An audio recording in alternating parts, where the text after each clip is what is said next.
అందరికీ కూడా యేసుక్రీస్తు నామములో వందనాలు. మనలందరినీ కూడా ఈ వారం అంతా కాచి కాపాడి ఆయన చల్లని రెక్కల నీడలో భద్రపరిచి సజీవులుగా ఉంచి మన దేవుని సన్నిధానంలో ఇలా ప్రశాంతంగా గడపడానికి ఇదండి. ఈ సమయం కనుక మనము సద్వినియోగం చేసుకోకపోతే మనకి వారం అంతట్లో మీకు ఎక్కడైనా ఇంత ప్రశాంతమైన వాతావరణం కలిగిద్దంటారా? ఒకసారి మీరు గమనించుతూ ఉండండి, మీరు చూస్తూ ఉండండి అనమాట. నేను ఆ అనుభవంతో చూస్తూ ఉంటాను. అంటే ఆ దేవుని సన్నిధానంలో ఒక వారం మిస్ అయినప్పుడు ఎలా ఉంటుందా అని అనుభవపూర్వకంగా తెలుసుకోవాలనుకుంటూ చూస్తున్నప్పుడు దేవుని సన్నిధానంలో కూర్చున్నంత ప్రశాంతత ఎక్కడ కనపడలేదండి నాకైతే. అటువంటి ఆధిక్యతను మనకు మాత్రమే దేవుడు ఇచ్చినందుకు దేవునికి కృతజ్ఞతాస్తుతులు చెల్లించుకుంటూ ఈరోజు మనము సొలొమోను గారు రాసిన సామెతల్లో నుంచి ఆగూరు గారు రాసిన సామెతను మనం ధ్యానం చేద్దాం. అందులో 2 వచనాలు ధ్యానం చేద్దామండి.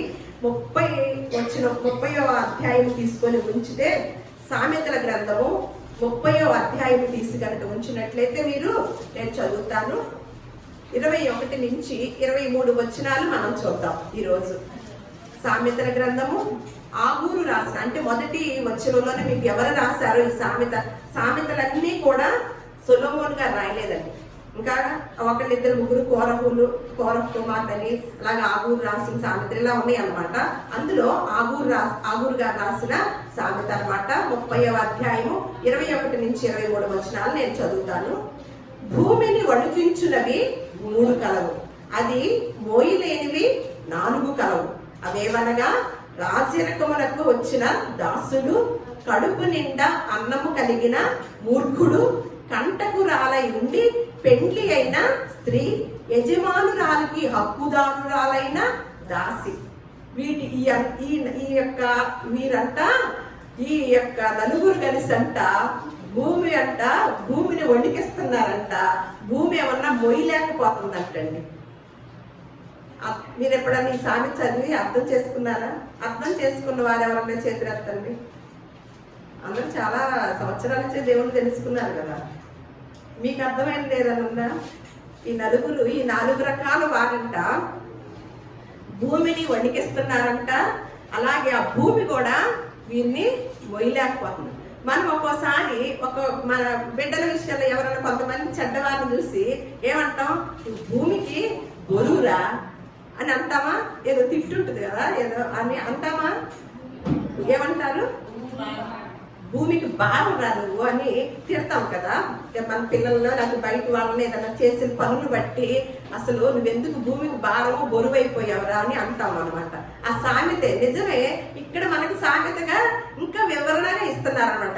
ఎలాంటి వారిని భూమి మొయ్యలేకపోతుందో, భూమికి భారం అవుతుందో ఈ రోజు నేర్చుకుందాం. ఈ 4 రకాల వారిని. ఒకటి ఏంటంట, 4 కలవంట. అవేవనగా 1 రాజరికమునకు వచ్చిన దాసుడు అంట. అంటే రాజరికానికి వచ్చిన దాసుడు. దాసుడు అంటే ఏంటండి? పనివాడు. ఇంకోటి కూడా ఉంటుంది, బానిస. 2 అర్థాలు ఉంటాయి అన్నమాట. అంటే పని చేసేవారు, బానిస 2 ఉంటుంది అనమాట. ఇలాంటి వాడంట దేనికి వచ్చాడంట? రాజ్య స్థానంలో రాజులాగా కూర్చున్నాడంట. రాజ్యాన్ని వెళ్ళే స్థానంలో ఎవరు కూర్చున్నారంట? దాసుడంట. రాజరికమునకు వచ్చిన దాసుడంట.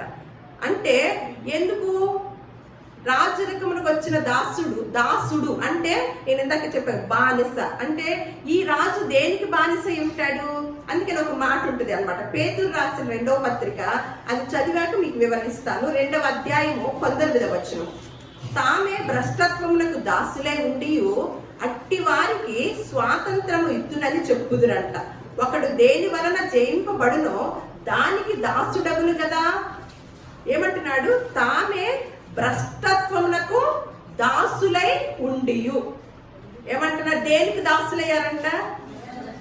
దేనికైతే మనము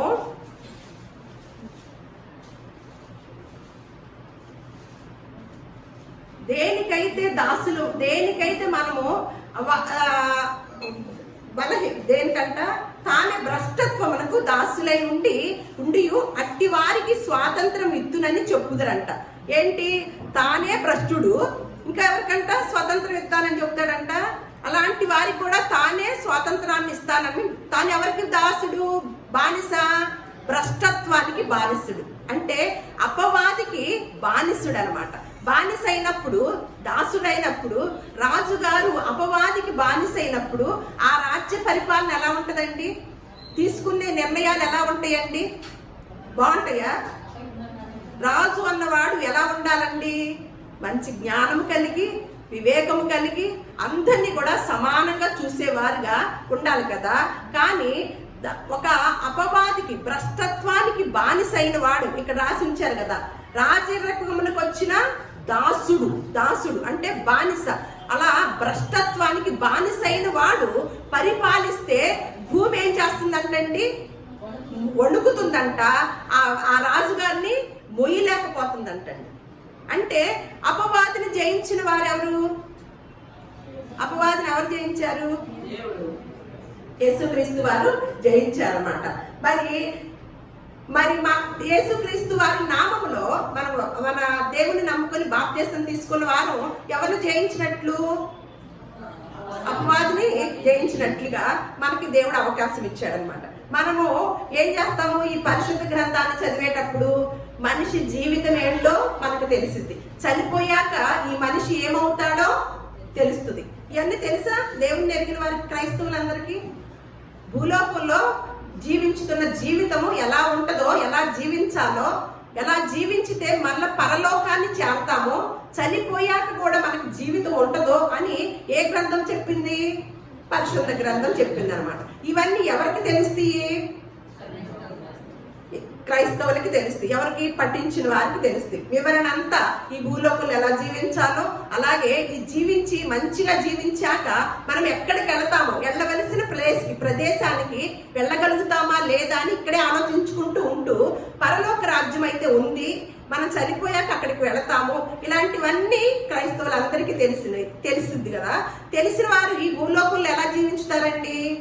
ఈ వివరణ అంతా తెలిసిన వారు గొప్పగా క్రమశిక్షణగా జీవించుతారా, లేకపోతే ఎడాపెడా జీవిస్తారా? అపవాదికి బానిసలై, దాసులై జీవించుతారా? ఇవన్నీ వివరణంగా తెలిసిన వారు కంపల్సరిగా అపవాదికి బానిసలు ఎవరు, దాసులు ఎవరు, అంతే కదా. మరి రాజ్యరకానికి అంటే రాజు స్థానంలో ఉన్న వ్యక్తి మరి బానిసగా ఉన్నవాడు, దాసుడిగా ఉన్నవాడు రాజ్యరకములో ఉంటే ఆ ప్రజలకి ఎలా ఉంటది? దేవుడికి ఎలా ఉంటది? భూమికి భారంగాను, ప్రజలకి ఇబ్బందిగాను. అందుకని ఇంకొక మాట ఉంటుంది, ప్రసంగి గ్రంథము 10వ అధ్యాయము 16వ వచనం. ఇక్కడ కూడా రాశారనమాట. ప్రసంగి గ్రంథము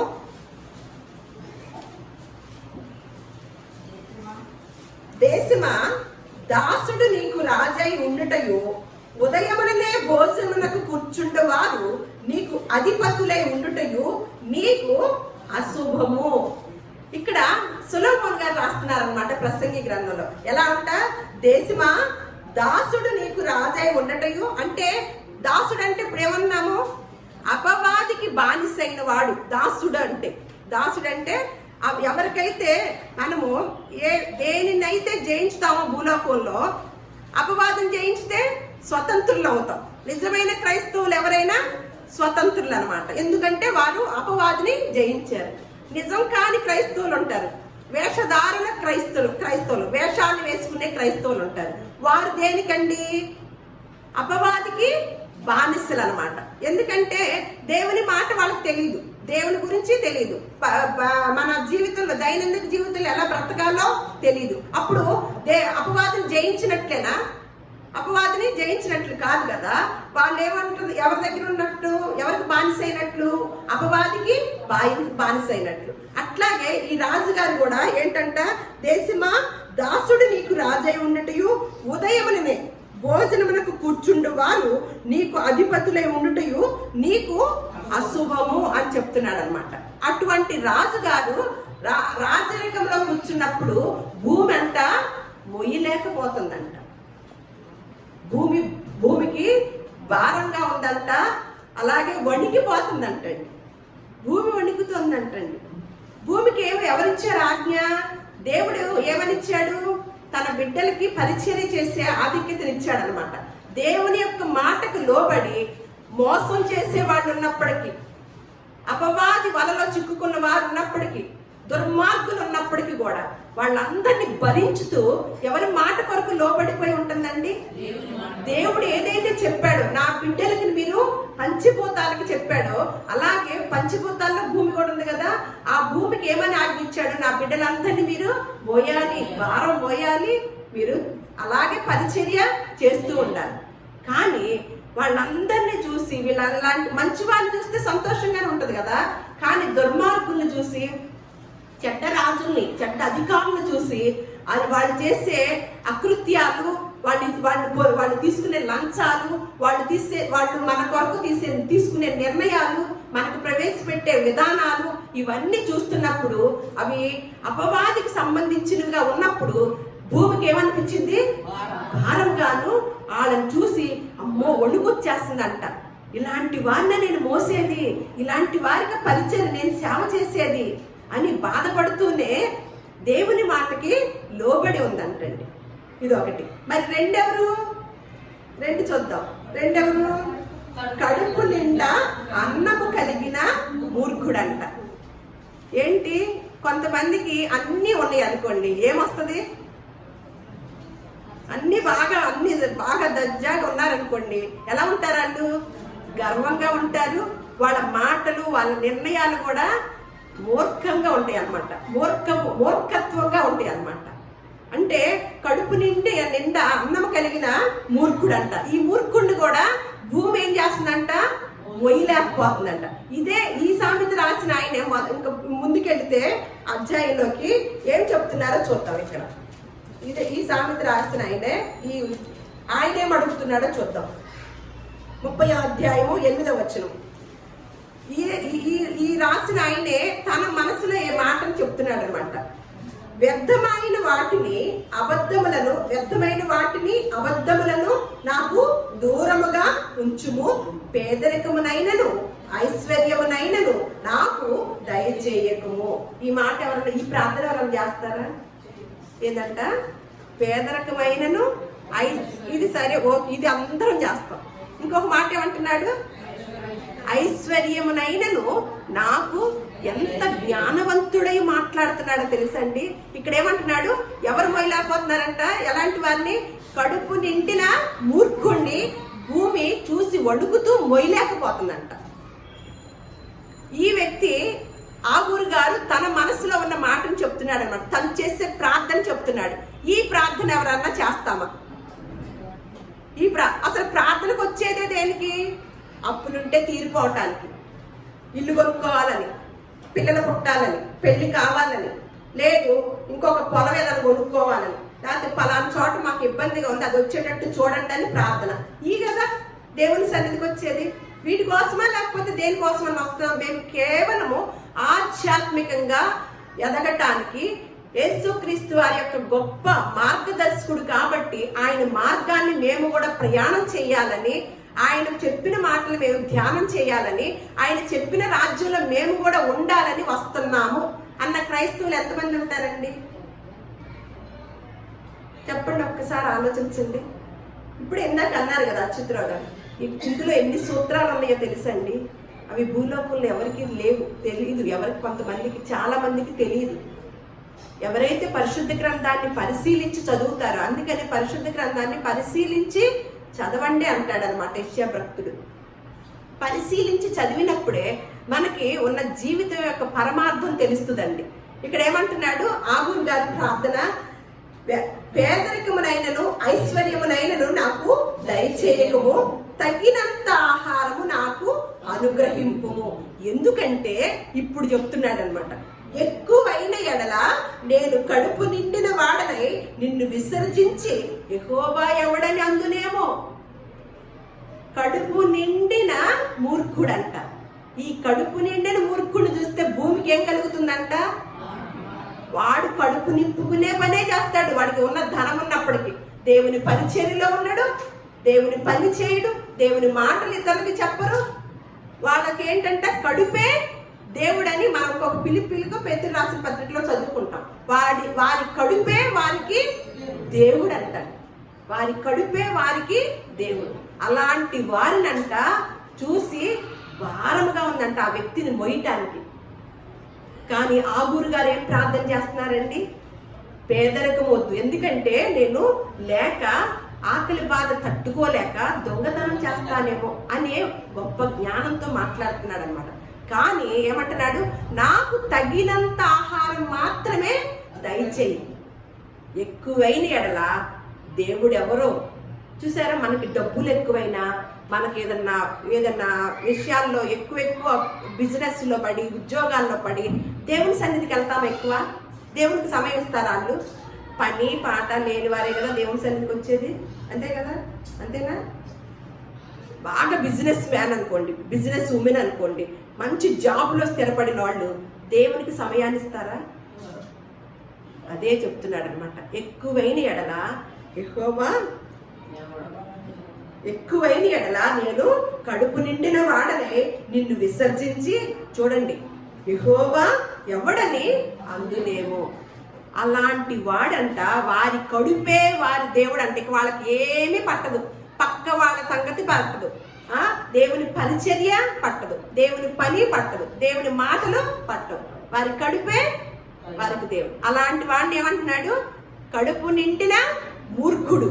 ఈ మూర్ఖుడిని నేను మొయ్యలేకపోతున్నాను, ఈ మూర్ఖుడిని చూస్తే నాకు ఒడుగు పడుతుంది, ఇలాంటి వారిని మోస్తున్నానా అని. సరేనా? ఇప్పుడు మూడోది వద్దాం. కంటకురాలై ఉండి పెండ్లి అయిన స్త్రీ. రెండేమన్నా ఇలా ఇచ్చారండి. 2 స్త్రీల గురించి ఇచ్చేస్తే నాకు ఎంత బాధేసిందో. నిజమే, ఆగూరు గారు రాసింది చాలా సత్యం అన్నమాట. ఒక ఇల్లు నాశనం అవ్వాలన్నా, ఒక కుటుంబము కట్టబడాలన్నా ఎవరి చేతుల్లో ఎక్కువగా ఉంటుందండి? ఒక కుటుంబం అంతా డిస్టర్బెన్స్ అవ్వాలన్నా ఒక స్త్రీ చేతిలోనే ఉంటుంది. ఒక కుటుంబం అంతా ఆశీర్వదించబడాలన్నా ఒక స్త్రీ చేతిలోనే ఉంటుంది. ఇక్కడ ఏమంటున్నాడు? కంటకురాలై ఉండి పెండ్లి అయిన స్త్రీ. అసలే కంటకురాలు. ఈ కంటకురాలకి ఏమైంది? ఇక పెళ్ళైంది. ఈ బాంబు తీసుకెళ్ళి ఎక్కడ ఎవరో ఒకళ్ళు ఒక పెళ్లి సంబంధం అప్పుడు విన్నాం అనమాట. నేను జోకు, ఒక అమ్మాయి గురించి మధ్యలో వాళ్ళకి తెలిసి, అమ్మ ఏం లేదు, ఇక్కడ బాంబు అక్కడ అత్తగారింట్లో పడుతుంది, ఇక్కడ ఉన్న బాంబు, ఇక్కడ ఉన్న 4 బాంబులు, ఈ బాంబు ఏం చేసి ఎక్కడ పడుతుంది అంటే అక్కడికి వెళ్ళి పడుతుంది. ఇక వాళ్ళు అయిపోయారే. అంటే ఇక్కడ అమ్మగారింట్లో పేరు లేదు, ఇక ఆ బాంబు ఎక్కడికి వెళ్ళి పడుతుంది? అసలే కంటకురాలు. ఈ కంటకురాలకి ఏం కలిగిందంట? పెళ్ళైంది. ఈ పెళ్ళైతే ఏం చేస్తుంది? ఆ కుటుంబాన్ని అంతటినీ దరిద్రం చేస్తుంది అనమాట. అలాంటి స్త్రీ గురించి రాసి ఉంచారు మన పరిశుద్ధ గ్రంథంలో.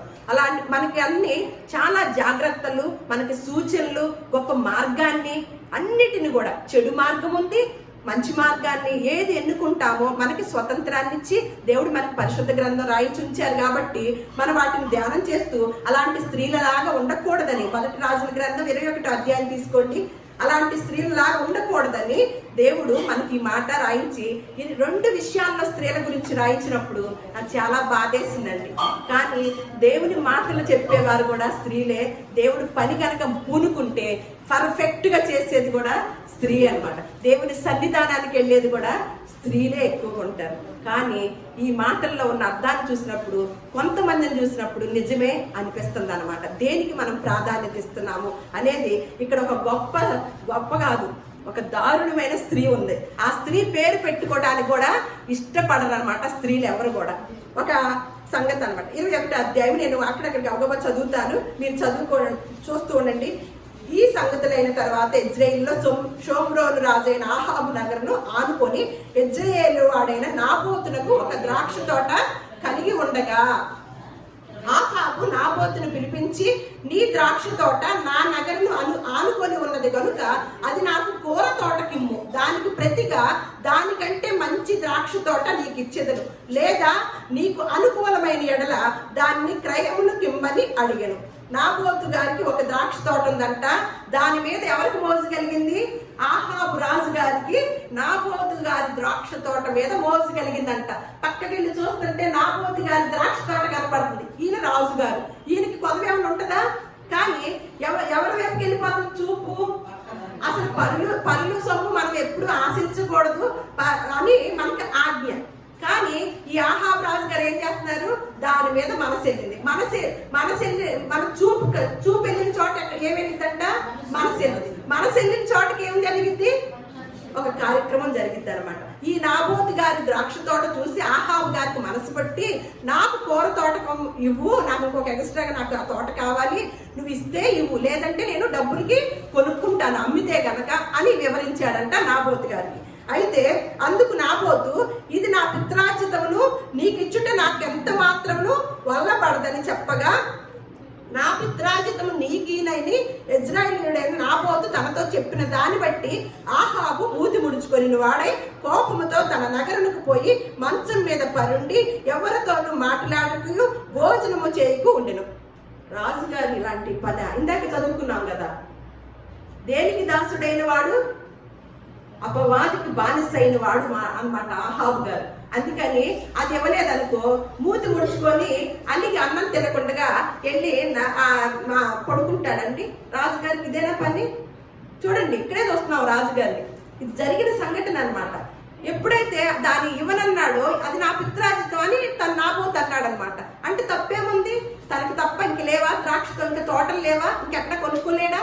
ఉంటారు. కానీ దాని మీద మోజు అనమాట. ఏం చేశాడు? ఇంటికి వచ్చేసి మూతి ముడుచుకొని పడుకున్నాడు అన్నం తింటల్లా. ఇక ఎవరికి తెలిసింది ఈ మాట? చక్కగా భార్య గారికి తెలిసిందనమాట. మంచి సలహా ఇచ్చే భార్య. కొంతమంది భార్యలు ఎలాంటి సలహాలు ఇచ్చి కుటుంబాల్లో చిచ్చు పెడుతున్నారో ఒక్కసారి మనం పరిశీలించుకోవాలన్నమాట. వారినంట భూమి మొయ్యలేకపోతుందంట, భూమి వణికిపోతుందంట. మన సలహా ద్వారా కుటుంబాలు సమాధానంగా ఉండాలి, మన సలహా ద్వారా కుటుంబాలు సంతోషంగా ఉండాలి, కానీ బాధపడకూడదు అనమాట. ఇక్కడ ఏం చేస్తుందో చూడండి. అంతటా అతని భార్య అయిన యెజబెలు వచ్చి, నీవు మూతి ముడుచుకొని వాడవైన భోజనము చేయకుండా ఉండదవేమని అతన్ని అడుగగా, అతడు ఆమెతో ఇట్లను, నీ ద్రాక్ష తోటను క్రయమునకు నాకిమ్ము, లేక నీకు అనుకూలమైన ఎడల దానికి మారుగా మరి యొక్క ద్రాక్ష తోట నీకు ఇచ్చిదనని ఇజ్రాయేలీయుడైన నాబోతు నేను చెప్పగా, అతడు నా ద్రాక్ష తోట నీకు ఇయ్యను అనెను. అందుకు అతని భార్య అయిన యెజబెలు అంట. ఎంత మంచి భార్య చూడండి. ఇశ్రాయేలులో నీవు ఇప్పుడు రాజ్య పరిపాలన చేయట్లేదా? ఏం పరిపాలన చేస్తున్నాడు? రాజ్య పరిపాలన. రాజుగారికి ఎట్లాంటి బుద్ధులు ఉంటాయో ఇంకెలా ఉంటుందో చూడండి. ఇక మనకు కూడా ఇప్పుడు అలాంటి అధికారుల్లో ఉంటున్నాం కదా.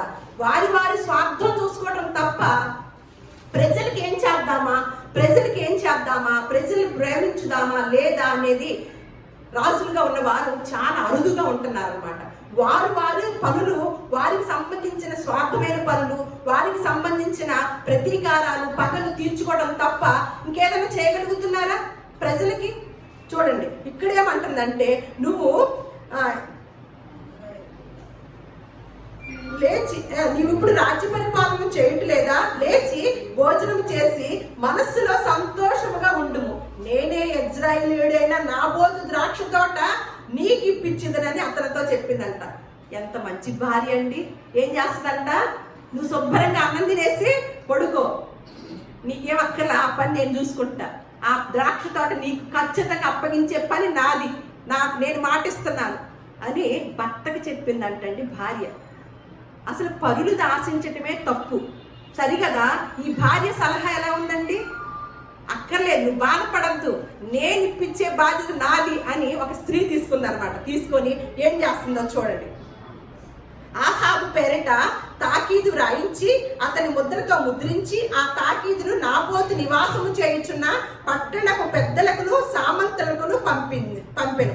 ఆ తాకీదులో రాయించినదేమనగా, ఉపవాస దినము జరగవల్లని మీరు చాటించి నాబోతును జనుల ఎదుట నిలబెట్టి నీవు దేవునిని రాజుని దూషించితివని అతని మీద సాక్ష్యము పలుకుటకు పనికి మాలిన 2 మనుషులను సిద్ధపరచుడి. తీర్పు అయిన మీదట అతని బయటికి తీసుకొని పోయి రాళ్లతో చావగొట్టుడి. అతని పట్టణపు పెద్దలను, పట్టణమందు నివసించు సామంతులను యెజబెలు తమకు పంపిన తాకీదు ప్రకారంగా జరిగించినంట. ఏం చేస్తుందో చూడండి. ఒక భర్త గారి ముద్ర, తను తీసుకొని ఆ ముద్రించి ముద్ర వేసి ఒక ఒక ఉపమానాన్ని రాసింది, ఒక తాకీదులు రాసింది అనమాట. తాకీదులు రాసి ఈ నాబోతు రాజుగారిని దేవుణ్ణి దూషించాడు. దేవుణ్ణి దూషించిన, రాజుగారిని దూషించిన ఎలా కొట్టాలనుకున్నారు? అప్పుడు యొక్క విధానం, చట్టము రాళ్లతో కొట్టాలి అని ఎవరిని సిద్ధం చేసిందంట? ఇద్దరు పనికి మాలిన వాళ్ళు. అంటే ఇలాంటి పనులు చేసే వాళ్ళందరూ ఎవరు? చూసారు ఎంత బాగా చెప్తున్నారు. ఎంతమంది ఉన్నారంటే భూలోకంలో ఇలాంటి పనికి మాలిన పని చేసేవాళ్ళు మనం ఎన్నో చూస్తున్నాం, ఎంతమందినో చూస్తున్నాం అన్నమాట. అట్లా పంపించిందంట. అప్పుడంట ఎట్లనగా వారు ఉపవాసం దినము చాటించి నాబోతును జనులు ఎదుట నిలువబెట్టి, అప్పుడు పనికి మాలిన ఇద్దరు మనుషులు సమాజంలో ప్రవేశించి అతని ఎదుట కూర్చుండి నాబోతు దేవుని రాజును దూషించినని జనుల సమక్షమున నాబోతు మీద సాక్ష్యము పలకగా వారు పట్టణము బయటికి అతన్ని తీసుకొని పోయి రాళ్లతో చావగొట్టిరి. నాబోతు రాతి దెబ్బల చేత మరణమాయనని వారు యజమేలునికి వర్తమానం పంపగా, నాబోతు రాతి దెబ్బల చేత మరణమాయనని యజమేలు విని, నాబోతు సజీవుడు కాదు, అతడు చనిపోయిన గనుక నీవు లేచి ఇజ్రాయేలుడైన నాబోతు క్రయమునకు నీకియ్యనొల్లకపోయినా అతని ద్రాక్ష తోటను స్వాధీనపరచుకోవని ఆహాబుతో చెప్తున్నాడు. ఇంత చెయ్యాలా ఒక తోట కోసము? ఒక స్త్రీ. అందుకని ఏమంటున్నాడు, ఈ భూమి అంటే ఏం చేస్తుందంట? కంటకురాలై ఉండి పెండ్లి అయిన స్త్రీని మొయ్యలేకపోతుందంట.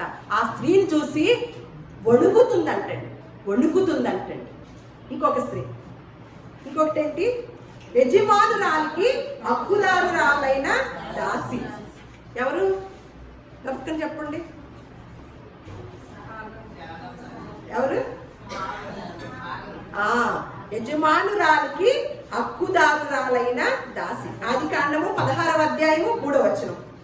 అబ్రాము కనాను దేశములో 10 ఏళ్లు కాపురం ఉన్న తరువాత అబ్రాము భార్య అయిన శారాయి తన దాసి అయిన హాగర్ని ఐగుప్తీయురాలైన రాణిని తీసుకొని తన పెనిమిటి అయిన అబ్రామునకు భారీగా ఉండినట్లు అతనికి ఇచ్చెను. అతడు హాగరుతో పోయినప్పుడు అది గర్భవతి ఆయను. అది తాను గర్భవతి నైతినని తెలుసుకున్నప్పుడు దాని యజమానురాలు దాని దృష్టికి, చూడండి, ఒక పనమ్మాయికి ఏదో విధంగా ఇప్పుడు సరోగసీలు ఉన్నాయి కదా, తన యజమానుడికి ఎలాగైనా సరే వారసులు పిల్లల్ని పుట్టించాలి, నా వలన కలగట్లేదు కాబట్టి నా దాసిని వాడుకొని, ఇప్పుడు వచ్చింది కదా సరోగసి. ఏనాడో పెట్టారండి. ఏనాడు బైబిల్ గ్రంథంలో ఉన్న విషయాలు ఏవైనా సరే అవే బయట ప్రపంచంలో అమలయ్యేయాలి. కొత్తగా ఏది ఉండదండి. ప్రతి శాస్త్రాన్ని, ప్రతి విధానాన్ని, ప్రతి వైద్య శాస్త్రాన్ని ఏంటి, ప్రతి విధానమైన ప్రతి శాస్త్రం కూడా ఇక్కడ నుంచి వచ్చింది అన్నమాట. సరోగసి అనేది మనకు తెలుసు, పిల్లల్ని కనటం అనేది. ఒక అద్దె గర్భాన్ని వాడుకొని వాళ్ళ యొక్క కణాలను అక్కడ పంపించి ఆ వ్యక్తిని వాడుకుంటారనమాట. అది సరోగసి అంటారు. దాన్ని ఆది కాండంలో నుంచే దేవుడు ఆ యొక్క విధానాన్ని తెలియచేపడం ద్వారా దాన్ని ఎరిగిన వారే కొంతమందికి కొంచెం జ్ఞానంతో వీటిని అమలు చేయడం జరుగుతుంది అనమాట. ఎప్పుడైతే దాసిని వాడుకొని ఎక్కడో ఎందుకు నా పనమ్మాయ ఉంది కదా అని వాడుకొని తనకు ఒక మంచి స్థానాన్ని కల్పిస్తే ఆ యజమానురాలు ఏమైందంటే తనకి గర్భం వచ్చినప్పుడు నీచంగా కనపడిందంటే. ఇలాంటివి అంటే కృతజ్ఞత లేదు. తనకు ఒక హోదా ఇచ్చిందే నా యజమానురాలు, నేను అలా పడి ఉండాలి అని అసలు లేదనమాట. వెంటనే ఎప్పుడైతే తనకు ఒక చిన్న హోదా వచ్చేసరికి ఏమొచ్చేసింది? అహంకారం వచ్చేసింది అనమాట. గర్వం అనేది వచ్చేసింది. అందుకని సామెతలో ఉంటుంది, నాశనానికి ముందు ఏమొస్తుందండి? గర్వం వచ్చిందంటే. అంటే చూడండి, ఎప్పుడైతే యజమానురాలు అంత పెద్ద స్థానాన్ని ఇచ్చినప్పుడు తను ఎలా ఉండాలి? తను చక్కగా దాన్ని ఉపయోగించుకోవాలి, వినియోగించుకోవాలి. కానీ తన యజమానురాలు ఏమైందంట? దానికి నీచమైన దానిగా కనపడిందంట. నీచమైన దానిగా కనపడిందంట. చూడండి ఎంత అంటే ఈ స్త్రీనంట, ఇలాంటి స్త్రీలని భూమి ఏం చేస్తుందంట? మొయ్యలేకపోతుందంట. వీళ్ళందరినీ నలుగురిని చూసి ఏం చేస్తుంది? 4 రకాల వారిని, 4 రకాల మనస్తత్వాలు కలిగిన వారిని చూసి వణుకుతుందంట, మొయ్యలేకపోతుందంట.